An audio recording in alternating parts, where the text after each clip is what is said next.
Hello friends, ഇന്ന് നമുക്ക് ഒരു കപ്പ താളിച്ച് തയ്യാറാക്കാം. വളരെ ടേസ്റ്റി ആയിട്ടുള്ള കപ്പ കൊണ്ടുള്ള ഈ റെസിപ്പി എങ്ങനെയാണ് ചെയ്യുന്നതെന്ന് നോക്കി വന്നാലോ. അപ്പോൾ നമുക്ക് ആദ്യം തന്നെ കപ്പ പുഴുങ്ങിയെടുക്കാം. അതിന് വേണ്ടിയിട്ട് ഞാനൊരു 600 ഗ്രാം വരുന്ന ഒരു കപ്പ കഷ്ണങ്ങളായി എടുത്തിട്ടുണ്ട്. ഇനി ഇതിലേക്ക് നെകയ്ക്ക് വെള്ളം ഒഴിച്ചു കൊടുക്കാം.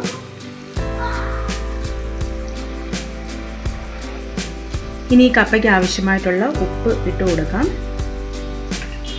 1/4 ടീസ്പൂൺ അളവിൽ മഞ്ഞൾപ്പൊടിയും കൂടെ ചേർത്തതിന് ശേഷം നമുക്ക് ഈ കപ്പയൊന്ന് വേവിച്ചെടുക്കാം.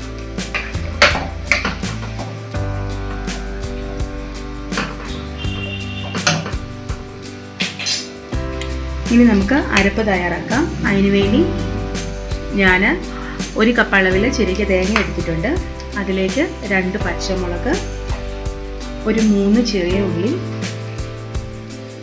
അതോടൊപ്പം തന്നെ ഒരു 4 അല്ലി വെളുത്തുള്ളിയും ചേർത്ത് നമുക്കൊന്ന് ചതച്ചെടുത്ത് മാറ്റി വെക്കാം. ചതച്ച തേങ്ങാക്കൂട്ട് നമുക്കിവിടെ മാറ്റി വെക്കാം. നന്നായിട്ട് വെന്ത കപ്പ ഇവിടെ ഞാൻ വേവിച്ചൂറ്റി മാറ്റി വെച്ചിട്ടുണ്ട്. ഇനി ഒരു പാനിലേക്ക് ഒരു 2 ടേബിൾ സ്പൂൺ അളവിൽ വെളിച്ചെണ്ണ ഒഴിച്ചു കൊടുക്കാം. ചൂടായ എണ്ണയിലേക്ക് 1 ടീസ്പൂൺ കടുക് ഇട്ട് കൊടുക്കാം. കടുക് നന്നായിട്ടൊന്ന് പൊട്ടി വരട്ടെ.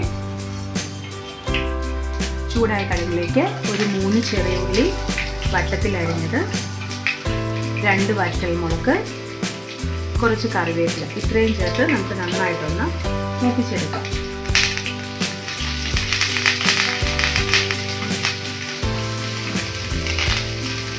ചുവന്നുള്ളി മൂത്ത് തുടങ്ങുമ്പോൾ നമുക്ക് തയ്യാറാക്കി വെച്ചിരുന്ന തേങ്ങയുടെ കൂട്ട് ഒന്ന് ചേർത്ത് കൊടുക്കാം. നന്നായിട്ടൊന്ന് ഇളക്കി യോജിപ്പിക്കും.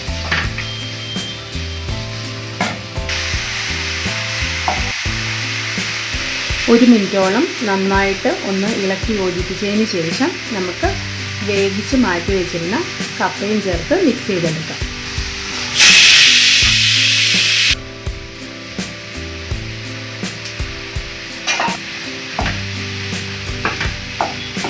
ഇനി നന്നായിട്ട് ഇളക്കി യോജിപ്പിക്കാം.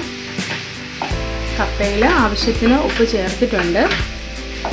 നമുക്കിനി ഉപ്പ് നോക്കിയിട്ട് കുറച്ച് ഉപ്പും കൂടി, അതായത് തേങ്ങാപ്പീരയ്ക്ക് ആവശ്യമായിട്ടുള്ള ഉപ്പ് വേണമെങ്കിൽ ഈ സമയത്ത് ചേർത്ത് കൊടുക്കാവുന്നതാണ്.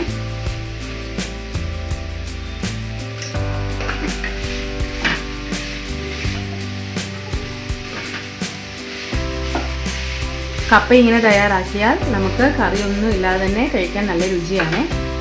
അപ്പോൾ ഈ കപ്പ താളിച്ചത് നിങ്ങളും വീട്ടിൽ ട്രൈ ചെയ്ത് നോക്കൂ. റെസിപ്പി ഇഷ്ടമായെങ്കിൽ ഷെയർ ചെയ്യാനും എന്നെ സപ്പോർട്ട് ചെയ്യാനും മറക്കല്ലേ. Thank you.